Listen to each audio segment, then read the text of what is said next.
Magandang araw po sa inyo lahat, isang panibagong reaction video na naman po ang ating pong gagawin ngayong araw na to. Ang video pong ating gagawin ng reaction video mula po sa ating Lodi na si Historiador na merong 1.17 million subscribers, no? At kung hindi ka pa nakasubscribe sa kanyang channel, nasa description po ang link ng kanyang video para po makapag-subscribe ka sa channel ni Historiador. Ang title po nito, nako, delikado pag itinuloy ito ng China sa Taiwan. US aatake agad. At kung hindi ka pa nakasubscribe sa akin channel, mag-subscribe ka na dahil road to 100k subscribers na po tayo. 4,000 na lang po. Maabot na natin ang 100k subscribers. At kapag naabot po natin ang 100k subscribers, mamimigay po tayo ng cellphone dito po sa ating channel. Kaya stay active, like this video and comment down below kung anong magiging saloobin nyo sa napanood natin o mapapanood natin video na to ni Historiador. Simulan na po natin to. Let's do this. Ito na ang hindi inaasahang bangungot ng China. Estados Unidos handa nang ipatupad ang Hellscape Strategy. Isang nakakakilabot na estratehiya na magpapalubog sa China sa impyernong giyera. Ayun na. Gamit ang libu-libong drone na sabay-sabay na babagsak sa kanilang depensa. Mahirap talaga kalaban ng Amerika. Pag ang Amerika ang kumilos na, yari na talaga. Hindi ito basta-bastang atake. Ito ay isang malawakang pagwasak na kayang iparalisa ang kanilang militar bago pa man sila makaporma. Ito ay kasabay ng mga ulat na puspusan na ang paghahanda ng Beijing para sa isang pagsalakay sa Taiwan. Ang tagal, no? Sobrang tagal na ng pagpe-prepare ng China para atakihin ang Taiwan. Sobrang liit po ng Taiwan kung tutuusin, no? Pero hindi rin kasi basta-basta. Na-explain na po natin yan na talagang marami magpoprotekta sa Taiwan dahil nandyan po yung mga chip, no? Yung mga IBM chip po na ginagamit po ng buong mundo. Sila po yung 90% o 80%, correct me if I'm wrong, no? 80% na nagmamanufacture ng mga microchip. Kaya hindi po pwedeng basta masakop ng China ang Taiwan dahil mapaparalisa po ang buong mundo, no? Lahat po na ginagamit natin, mga cellphone, laptop, sa kanila po galing po yung mga majority ng microchip. Kaya talagang poprotektahan siya ng Amerika, no? Kaya kahit sa sobrang liit ng Taiwan, hindi pa rin basta-basta magera-gera rin ng China ang Taiwan. Pero ito nga po, no, naghahanda na raw po ang China, sabi po rito ng Historiador. Kaya ito, dedepensa na rin po ang kaalyadong bansa ng Amerika.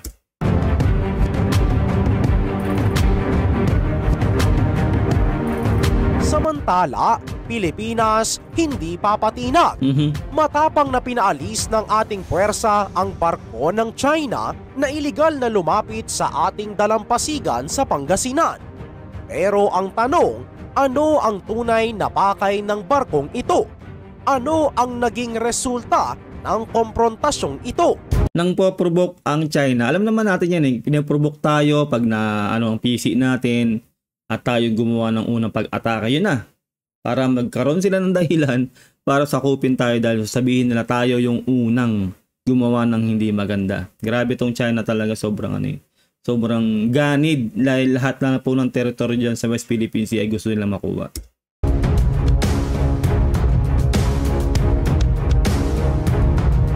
Mga kahistoryador, isang matinding banta ang ipinahayag ng Estados Unidos sa China matapos matuklasan na naghahanda na ito sa paglusob sa Taiwan. Ang US Navy ay hindi nag-aaksaya ng panahon dahil sa likod ng mga pader ng kanilang mga base, may isang plano na naglalayong magpaulan ng impyerno sa China. Pero ano nga ba ang tunay na layunin ng Replicator Initiative? Ipinahayag ni Captain Alex Campbell, US Navy official, na ang unang yugto ng Replicator ay inaasahang magiging operasyonal sa Agosto. Ano ang layunin nito? Lumikha ng isang hellscape na maghahatid ng takot at pangamba sa sinumang magtatangkang umatake sa Taiwan. Tila may pinapatamaan ang pahayag na ito. Sino nga ba? Walang iba kundi ang China. Pero paano ito mangyayari? Wala naman kasing iba talagang totoong kalaban ang Taiwan kundi ang China mulat sa pool.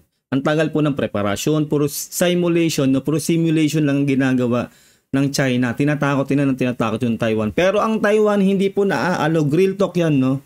Hindi sila naaalog dahil alam din nila ang kapasidad nila. Lalo po yung location po ng Taiwan. Mahirap pong basta mapasok yung kanilang location. At syempre sa dami ba naman din ng nakasuportang kaalyadong bansa ng Taiwan. Kaya hindi rin basta naaalog ang Taiwan. Ang Replicator Initiative ay hindi lamang isang simpleng proyekto. Ito ay isang ambisyosong hakbang na naglalayong makabuo ng libo-libong autonomous systems na kayang makipaglaban sa iba't ibang larangan. Sa pamamagitan ng paggamit ng artificial intelligence at robotics, ang US Navy ay naglalayong i-scale ang kanilang mga kakayahan sa isang mas mabilis na pag-atake ng sabay-sabay. Gagamit rin sila ng Atraita bot para mas mapakinabangan ang mga sandata pag nasa oras na ng digmaan. Yun nga, no, ano na ngayon era na po ng AI ngayon at mga drones. Sabi nga nila, kung sakasakaling magkakaroon ng digmaan, hindi na po, konti na lang yung mano-mano, yung tao talaga yung aatake. Puro drone na at puro unmanned vehicle na talaga. Puro ganun. At yun nga, AI. Pagaganahin na yung AI. Kaya nga para sa akin, kailangan ay humabol tayo sa digital technology dahil ang Pilipinas po ay sobrang late na tayo sa manual at late na rin tayo sa digital. No? Kaya kailangan mag-training po ang ating mga sandatahang lakas. At sana mapalakas na rin po yung ating digital technology. Makahabol po ang Pilipinas. Dahil ganyan na po kasi labanan ngayon. Wala tayong laban lalo kung ganyang labanan. Alam naman po natin na mayamang bansa rin ng China at pangalawa sila sa pinakamalakas. Siyempre meron silang kapasidad na umatake gamit ang AI. Kaya kailangan nating mag-training at maging advance ang ating digital technology. Sa tulong na rin yan siyempre ng Amerika at iba pong bansa na meron pong mga ganyang gamit. Ngunit ano nga ba ang ibig sabihin ng Atraita bot? Ito ay tumutukoy sa mga armas na hindi lamang maaasahan, kundi maaari ring itapon pagkatapos gamitin. Sa ganitong paraan, mas maraming resources ang maaaring ilaan para sa mas malawak na operasyon. Sa unang yugto, ang mga drone at loitering munitions ay magkakaroon ng koneksyon upang bumuo ng isang sistemang may kakayahang hadlangan ang anumang pagsalakay mula sa China. Grabe, no? Ang US Army ay naglaan ng $1 billion para makuha ang Switchblade 600 loitering munition ng AeroVironment. Ang drone na ito na sumisira sa tangke ay naging instrumento sa paglaban ng Ukraine sa pagsalakay ng Russia. Yun nga, kung updated din kayo sa balita dun sa labanan ng Russia at ng Ukraine, no? Ganun na yung labanan, puro drone. Di ba, bihirang-bihira na at onting-onting na lang yung mano-mano. Kaya makikita nyo, no, may video na yung drone, tinutukan yung isang Russian soldier. Talagang tumaas siya ng kamay dahil alam niya yung mangyayari sa niya, babagsakan na lang siya ng missile doon at pasasabugin siya.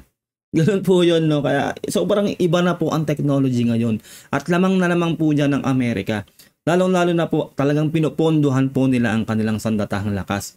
At lalo na dahil ang Pangulo ulit ngayon ay si Donald Trump. Si Donald Trump po ay masigasig na labanan ang China. Yung taripa na lang po na binigay nila sa China, sobrang laki.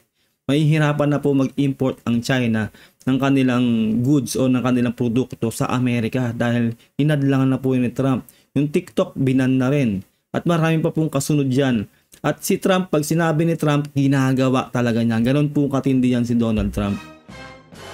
Kaya para sa akin, hindi basta-basta ang Amerika, wag na wag nilang kakantiin ang Amerika dahil may kapupulutan talaga sila dyan. Kumbaga, baka sa kangkungan sila mapunta. Sa parehong taon noong Nobyembre, ang C-100 na gawa ng Performance Drone Works at ang Ghost X na gawa naman ng Anduril Industries ay napili rin upang maging bahagi ng ikalawang yugto ng Replicator Initiative. Ang anunsyo na ito ay nagpapatunay sa mabilis na pag-unlad ng Replicator at Hellscape strategy. Ito ay paghahanda nga sa banta na maaaring salakayin ng China ang Taiwan sa loob ng isang dekada, posibleng sa 2027. Kahit na paulit-ulit na sinabi ng dating Pangulo ng US na si Joe Biden na tutulong siya sa pagdepensa ng Taiwan kung sakaling salakayin ito, hindi pa rin hayagan na nagpapahayag ng kanyang paninindigan ang bagong nahalal na Pangulo na si Donald Trump. Sa kabila nito, naghahanda na ang Pentagon para sa isang posibleng pakikipaglaban sa China. Para lubos niyong maunawaan ang Hellscape strategy, ipapaliwanag ko muli sa inyo. Ang Hellscape ay nakatuon sa isang ideya na kung sakaling umatake ang China sa Taiwan, ang kanilang People's Liberation Army ay haharapin ang isang napakalakas na puwersa ng drones na idinisenyo upang gawing miserable ang kanilang operasyon. Sipin nyo, drone pa lang yan, no? Libo-libong drone ang sasalubong sa China. Ganon katindi ang gagawin ng Amerika.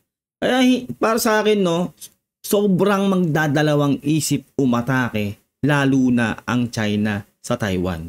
Dahil may ganyang announcement o ganyang sinasabi ang Amerika na kapag kinanti nyo ang Taiwan, eto ang mangyayari sa inyo. Sa mga drone pa lang, walang tao yan na drone, no? Talagang nag-invest na ng bilyong dolyar ang Amerika para lang ma-counter ang atake ng China. Isipin nyo yun. At bigyan ng oras ang US at mga kaalyado na makapag-ayos ng kanilang mga logistik at maghanda para sa laban. Ayon kay Admiral Samuel Paparo, dating commander ng US Indo-Pacific Command, kapag umusat ang Chinese invasion fleet sa 100 milyang daluyan ng tubig, ang US ay magpapakalat ng libu-libong unmanned systems. Mula sa submarino hanggang aerial drones na lulusob sa mga barko ng China. Tandaan niyo, no, yung nakarang reaction natin last year in 2024, meron pong manta ray drone ang Amerika. No, yung parang submarine siya, no, na kinopya ron sa hayop na manta ray. Alam niyo naman yung manta ray, 'di ba? Ganun na ganun yung itsura ng underwater drone na yun. 'Di ba? At sobrang high-tech po nung manta ray drone na yun. Doon pa lang ang laki na ng lamang, no, ng Amerika diyan. Kaya hindi pwedeng kakabahan dito ang Taiwan dahil may ganyang suporta sa Amerika. Lalong-lalo na rin po tayo. No, kaya hayaan po natin na magaganyan yung China ngayon. Isipin nyo, hindi pa tayo malakas eh. Magpalakas muna tayo, no? Itataboy lang natin sila muna ng itataboy ngayon. 'Di ba? Meron naman tulong talaga pagdating sa Amerika. Hindi tayo pababayaan ng mga malalakas na bansa na yan. Kahit po ang Germany, no? Tandaan nyo, no? Germany, kaanib natin. India, kaanib natin, no? South Korea, Japan, lahat po halos ng bansa, pati European Union, kaanib natin. Kaya wag po tayong matatakot, no? Ang tamang ginagawa po ng gobyerno natin ngayon ay wag tayong gumawa ng mga padalos-dalos na desisyon dyan sa West Philippine Sea na sinasabi ng iba, yung mga kababayan po natin na naiinip na o naiinis na rin sa nangyayari sa West Philippine Sea na bakit hindi natin bombahin yung mga mga barko nila o barilin yung mga barko nila para talagang malaman ng China na ayaw natin yung ginagawa sa atin. Hindi po kasi basta-basta yun eh. Unang-una na-explain ko na rin yan na mahina po tayo. Wala po tayong kapasidad. Onti barko natin, onti ang mga eroplano natin, onti ang ating armas. Kailangan po natin magpalakas, no? Yun po ang kailangan gawin, magpasensya, habaan ng PC. Itinataboy naman po talaga ng ating mga PCG ang mga dumadaang mga barko ng China. Iba na po tayo ngayon, no? Gumaganon na tayo ngayon. Last year po, kawawa po talagang Pilipinas. Kahit ako nanggigil nun eh. Dahil talagang naaabuso tayo. Pero ngayon, itinataboy na natin sila. Nag-upgrade na po kahit paano, nag-step up na ang Pilipinas sa issue dyan sa ating EEC sa West Philippine Sea. Kaya habaan pa po natin pasensya natin. Hindi po kasi basta-basta yan. Ginagamitan po yan ng utak tulad po ng ginagawa ng ating Pangulong Bongbong Marcos, no? Ginagamitan niya ng utak. Doon tayo sa international law. Sinusunod natin ang international law. Dahil baka pag hindi tayo sumunod sa international law, ay baka iwanan tayo sa ere ng ating mga kaalyadong bansa. Dahil syempre, hindi na tayo sumasakla sa international law, lumalabag na tayo kung sakaling gumawa tayo ng hindi maganda. Bibitaw na talaga sila dahil, kumbaga, sumira na tayo sa kasunduan eh, di ba? Doon lang tayo sa tama, dapat ang pag-iisip natin na habaan natin ng ating PC. Ganoon dapat ang dapat gawin ng ating gobyerno. Lalong-lalo na tayo mga mamamayan. Layunin nitong bigyan ng pagkakataon ang mga Taiwanese at US forces na makapaghanda ng isang counter-offensive.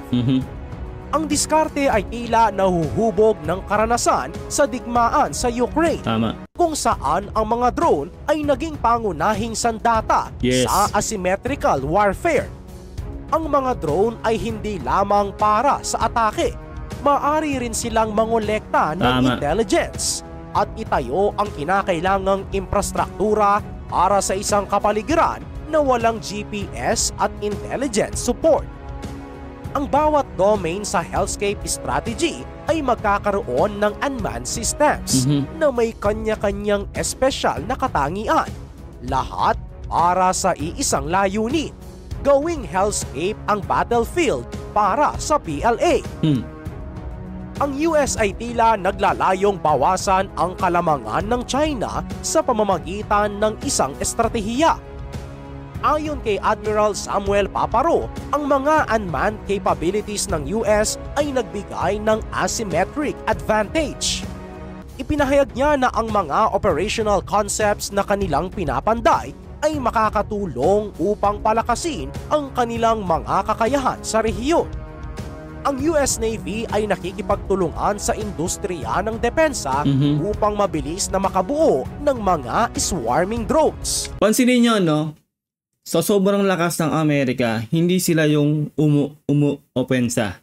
Depensa lang din. Kasi nga, nasabi ko na rin ito sa mga nakarang reaction video ko eh. Pangbalanse ang Amerika.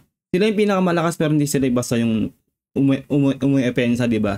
Depensa lang talaga. Kasi sila yung pangbalanse. Kumbaga pag may mga bansang nagkakagulo, doon sila mamamagitan para may peace. No? Sila po yung taga-ano ng kapayapaan. Kasi nga naman, kung sila yung, kung krung-krung, no, kung isipin nyo, no, kung krung-krung ang mga leader nagiging leader ng Amerika, pwede nilang gawin yan, na manakop yung ginagawa ng China. Pwede nilang gawin yan. Dahil sila ang pinakamalakas. Pero sila, ayaw rin talaga nila ng gulo. Kaya sila namamagitan, depensa lang ang ginagawa. Dinidepensahan nila ang kanilang kaalyadong bansa. Diba? At totoo yun, nalamang din talaga ang China pagdating sa mga military assets nila sa dagat. Sila po ang pinakamalaking navy fleet sa buong mundo, ang China. Kaya ito po ang pang-counter, no? Itong mga drone na to, ang pang-counter ng Amerika doon sa dami ng navy fleet ng China. Kaya ang Amerika talaga ginagawa nila ay depensa para manahimik yung mga bansang gustong manggulo sa buong mundo. Kaya lagi ko pong sinasabi, no, kapag nawala ang Amerika sa sistema ng buong mundo, magulo ang buong mundo dahil magkakaroon po ng digmaan yan. Parut-parito kung saan-saang lugar. Kaya sobrang magpasalamat tayo dahil meron pong Amerika. Sila po talaga ang pangbalanse ng buong mundo. Kabilang ang mga underwater drones na layuning balansehin ang numerical superiority ng Chinese PLA Navy sa Indo-Pacific. Ang mga tagamasid ay nagmumungkahi na ang malalaking grupo ng murang underwater drones ay maaring maging pangunahing banta sa mga submarino ng China. Maaring ilunsad ang libu-libong drone mula sa mga barkong pandigma, submarino o malaking drone mothership. Ayon kasi sa Financial Times, nagpaplano ang China na magtayo ng mga bunker para sa mga matataas na pinuno ng bansa upang maging taguan kung sakaling sumiklab ang digmaan. Tago agad China, wala pa nangyayari. Parang sinabi na nila talaga na talo na talaga siya. Kasi naisip na agad nila yun, advance sila mag-isip na maggawa tayo ng bunker para magtago yung mga leader natin na ay grabe ka China. Ay nako, dito natin makikita na duwag talaga yung China. Makailang beses na rin na nagsagawa ng mga pagsasanay ang China sa paligid ng Taiwan na tila nagpapakita ng kanilang agresibo na tugon sa pagmamatigas sa isla. Sa mga pagsasanay na ito, ginamit ng mga puwersang militar ng Beijing ang mga fighter jet at hukbong pandagat. Nais ng China na isama ang Taiwan sa ilalim ng kanilang soberanya sa mapayapang paraan gamit ang komersyal na diplomasya. Grabe, no? ano daw, diplomasya. Samantalang sila mulat sa pool, no? Kahit hindi po sa atin sa Pilipinas, no? Sila yung laging nang poprovoke din sa Taiwan. Tapos sinasabi nila daw yan diplomasya, no? Kalokohan. Wala, hindi nila basta maaalog ang Taiwan. Napakaangas din talaga nung gobyerno ng Taiwan. At hindi talaga basta-basta kahit maliit silang bansa. Wala. Hindi kakayanin ng China basta sakupin ng Taiwan. Gayunpaman, naniniwala ang mga eksperto na handa ang hukbong Tsino na gamitin ang kanilang arsenal upang malutas ang issue ng Taiwan kung hindi mangyayari ang inaasahang mapayapang muling pagsasama. Mga kahistoryador, tila hindi talaga natitinag itong China dahil may isang insidente na naman na kinasangkutan ng kanilang barko. At ngayon, ang pangyayari ay naganap sa baybayin ng Pangasinan. Ang Philippine Coast Guard ay nakatanggap ng mahalagang impormasyon tungkol sa paggalaw ng dalawang Chinese Coast Guard vessels na naglalayag mga 34 nautical miles mula sa Pampang. Isang senyales ito ng kanilang pagpasok sa teritoryo ng Pilipinas na nasa loob ng 200 nautical mile exclusive economic zone ng bansa. Ganyan mag-provoke ang China, pinoprovoke ang Pilipinas, pero hindi tayo basta papatol. Kasi isipin nyo, no, sa mga kababayan natin dyan na may iksi yung PC, yung mga napipikon na bakit wala tayong ginagawa, tinataboy lang natin sila, hindi natin sila niraratrat or whatever, no. Hindi po kasi basta-basta yon. Pinoprovoke lang tayo ng China. At yung latest nga po, no, na update dito sa sa issue ng China at ng Pilipinas. Meron na naman pong barko na nasa Sulu, nasa Mindanao. No, itinaboy din po natin 'yon. Ni-radio challenge po ng Pilipinas, hindi sila sumagot man sila pero hindi malinaw yung kanilang sagot, no. Latest na balita lang po 'yon, no. Pero wala talaga, puro ganun lang po ang ginagawa ng China. Pero sa tingin ko may pupuntahan yata yung China na sa ibang lugar na parang pupuntahan din yun ng Pilipinas para magkakaroon po yata ng, correct me if I'm wrong, no, ng meeting yata doon o may pag-uusapan doon sa bansang yon. Pero sobrang dikit po kasi talaga ng pagdaan ng Chinese warship na yun na dalawa doon sa Sulu o sa Mindanao. Kaya na-alarma rin ng Pilipinas doon kaya hinarangan na po agad natin at ni-radio challenge yun. Yun po yung latest ngayon na balita na sa Mindanao ay merong 2 o 3 warship, correct me if I'm wrong, no? Doon na dumaan sa atin na medyo dikit na rin po sa ating teritoryo doon po sa Mindanao. Sa kanilang pahayag, inilarawan ng PCG kung paano nila nadiskubre ang mga dayuhang sasakyang pandagat gamit ang kanilang makabagong Dark Vessel Detection Program. Sa gitna ng dagat, tila naglalaro ang mga barko ng CCG. Ngunit hindi sila nakaligtas sa matalas na mata ng ating mga tropa. Yes. Agad na inutusan ni PCG Commandant Admiral Ronnie Hilgavan ang isang BN-2 Islander aircraft upang masusing suriin ang sitwasyon. Sa bandang 9:30 AM, nakumpirma ng eroplano ang presensya ng mga barkong CCG na kinilala sa kanilang mga bow number 3301 at 3104. Subalit sa kabila ng kanilang pag-ikot at pagsubok na makipag-ugnayan sa mga ito, hindi tumugon ang mga Tsino. Bilang tugon, ipinadala ang 2 44-meter PCG vessels, ang BRP Cabra at BRP Bagakay patungo sa Bolinao. Ito ay upang ipakita ang determinasyon ng gobyerno ng Pilipinas laban sa patuloy na paglabag at ilegal na presensya ng China Coast Guard. Hindi lang yan, dahil noong January 31, 2025, isang mahalagang pangyayari ang naitala. Ang BRP Teresa Magbanua, isang 97-meter patrol ship ng PCG, ay muling nakita ang monster ship o CCG-3304 ng Chinese Coast Guard sa humigit gumulang 103 nautical miles mula sa Zambales. Ang mga tauhan ng BRP Teresa Magbanua ay hindi nag-atubiling kumilos.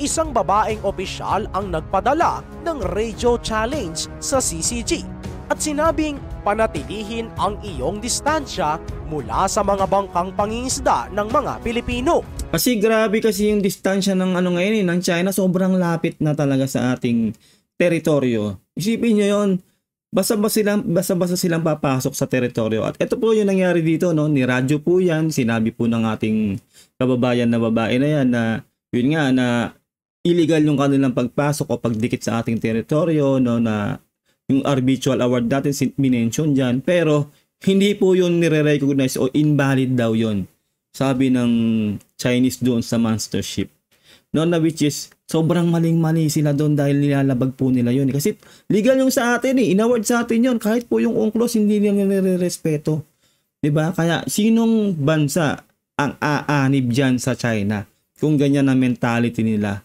Ang dami na nilang sanction, ang dami na nilang mga hindi nagagawang maganda, pati po international, no, nilalabag nila. Kahit po yung Panamang bansa, no, bumitaw na rin bilang kaalyado ng China. Isipin niyo yun. Wala na talagang kakampi yung China kundi Russia at North Korea na lang yata. No? Kaya ewan natin kung saan pupunta to, pero kailangan talaga rito ay magpalakas tayo, habaan natin ang PC natin. Lalo po tayo mga ordinaryong mamamayan, no, na nanonood lang at sumusubaybay dito sa nangyayari sa West Philippine Sea. Dahil talagang wala po tayong magagawa kundi ang magpalakas kung tutuusin. Dahil kung ngayon po natin gagawin yung mga naiisip natin, yung mga buso ng damdamin natin, ay pupurutin tayo talaga sa kangkungan dahil wala pa po tayo sa kapasidad na tapatan ang lakas ng China. Real talk po yan. Kaya kailangan habaan natin ang PC natin at pasensya. Ginagawa naman po ng gobyerno natin ang lahat, lalo na ni Pangulong Bongbong Marcos na palakasin ang ating sandatahang lakas at hinaharangan at hinahadlangan naman natin ang China na basta dumikit sa ating EEZ. No? Hayaan po natin sila magtrabaho, suportahan po natin ang ating gobyerno dahil hindi po biro, no? Tandaan nyo, hindi po biro ang ginagawa ng ating armed forces at ng ating mga PCG sa pagharang dyan sa China sa ating teritoryo. Real talk yan. Ang hamon na ito ay hindi lamang isang simpleng babala. Ito ay isang paalala sa lahat na ang Pilipinas ay may hawak na karapatan sa mga katubigang ito. Ang Republic Act 12064 kasama ang United Nations Convention on the Law of the Sea at ang 2016 Arbitral Award ay nagbibigay diin sa karapatan ng mga Pilipino na mangisda sa kanilang sariling teritoryo. Ngunit tumugon rito ang CCG at sinabi na sila ang may karapatan sa lugar na iyon. Grabe, at hindi kinikilala ang anumang batas na mula sa ibang bansa. Diba? Isipin nyo yun, no? Kaanib din sila ng UNCLOS. Diba? Isipin nyo yun, na yung China ay kaanib din ng UNCLOS. Pero sila mismo ay lumalabag sa sinasabing batas ng UNCLOS o ng international law. Diba? At yung ating arbitral award noong 2016, legal yun. Tayo ang nagmamay-ari ng teritoryo na yan. Dapat lang ang Pilipinas ang makinabang dyan. Dapat lang mga mangingisda natin ang makinabang dyan. May laya silang dapat mangisda dyan. Pero sinasabi ng China na hindi daw valid yun.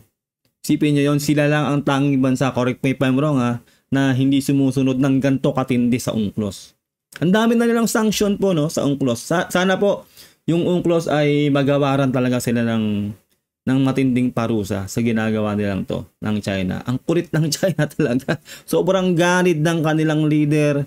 Lahat na lang ay gustong sakupin dahil lang doon sa imaginary 10-dash line nila na gusto nilang makuha ang buong West Philippine Sea na hindi naman uubra dahil lahat ng bansa, lalo na sa Indo-Pacific na nakapalibot dyan ay papalag at pumapalag. At talagang hinaharang din talaga ang mga barko ng China kapag pumasok sa kanilang mga katubigan. Sa kabila ng patuloy na presensya ng CCG sa West Philippine Sea mula pa noong January 4, ang PCG ay nananatiling matatag sa kanilang misyon. Habang pinoprotektahan nila ang mga lokal na mangingisda na mahagi rin sila ng mga food packs bilang simbolo ng suporta at malasakit. Palakpakan po natin ang ating PCG. Lahat po, no, lahat po ng mga pumupunta po dyan sa ating teritoryo, sa mga armed forces po natin, sa mga air force, lahat po. Lalo na rin po sa mga PCG natin, no? Dahil hindi po biro ang kanilang ginagawa. Real talk po yan. Andyan po yung syempre yung kaba dahil hindi natin alam kung anong pwedeng gawin ng China dahil last year lang po dumug talaga tayo, dinumog tayo ng mga karumal-dumal na hindi magandang ginagawa sa atin ng China. Alam na po natin, hindi na po natin kailangan pang ulitin yun yung 2024. Pero ngayon pong 2025, nakita nyo naman po, no? Talagang nag-upgrade tayo, hinaharang na natin sila. Meron tayong news blackout, hindi na sinasabi kung kailan tayo magre-resupply mission sa doon sa ating Sierra Madre at kung ano-ano pa. Antindi na po ngayon, talagang dumidepensa na tayo. Kaya ang kailangan po natin ngayon ay sumuporta na lang sa ating gobyerno. Dahil tayo po ay Pilipino, no? Kung kayo po ay mga pro-China, understandable, hindi po kayo susuporta sa ating gobyerno at talagang mambabash kayo dyan sa comment section. Sige lang, mag-comment lang po kayo dyan sa comment section kung ano po sa loobin nyo. Pero kung ikaw ay Pilipino at maka-Pilipino ka at meron kang dugong Pilipino, dapat tapat ka sa iyong bansa. Dapat suportahan natin ang ating Pangulong Bongbong Marcos at ang ating gobyerno dahil si Pangulong Bongbong Marcos po ang leader na may paninindigan na ipaglaban po ang ating soberanya o ang ating EEC dyan po sa ating sa West Philippine Sea. Isang hakbang ito upang ipakita na hindi sila nag-iisa sa laban na ito. Sa bawat araw na lumilipas habang ang alon ay humahampas sa dalampasigan, patuloy ang laban para sa katarungan at kapayapaan. Yes. Kaya't sa huli, ang laban para sa soberanya at karapatan ay hindi natatapos. Ang bawat hamon mula sa CCG ay nagiging pagkakataon para ipakita ang pagkakaisa at determinasyon ng mga Pilipino. Ang dagat na ito, puno ng yaman at kasaysayan, ay mananatiling simbolo ng ating laban. Isang laban para sa kinabukasan, para sa ating bayan. Ikaw, mga kahistoryador, palakpakan po natin si Historiador, no? Napakahusay po talaga. Kaya po idol na idol ko po to si Historiador. Napakahusay po ng kanyang content. At yun nga po, no, kaya deserve niya po ang 1.17 million subscribers. Congratulations ay Lodi Historiador dahil meron ka ng 1.17 million subscribers, no. Sobrang galing mo at grabe talaga yung mga delivery at yun nga, mag-comment na lang po kayo, no, sa baba, no, kung ano pong saloobin nyo dito po sa video na napanood natin mula po kay Historiador. Nasa description po ang link ng kanyang video para po makapag-subscribe kayo sa kanyang channel. Huwag mo rin sanang kalilimutan na mag-subscribe sa aking channel. Road to 100k subscribers na po tayo. 4,000 na lang po, maabot na po natin ng 100k subscribers. Mamimigay po ako ng cellphone dito po sa ating channel kapag po naabot po natin ang 100k subscribers. Stay active, like this video, comment down below kung anong saloobin mo. Ingat ka. God bless and peace out. Bye.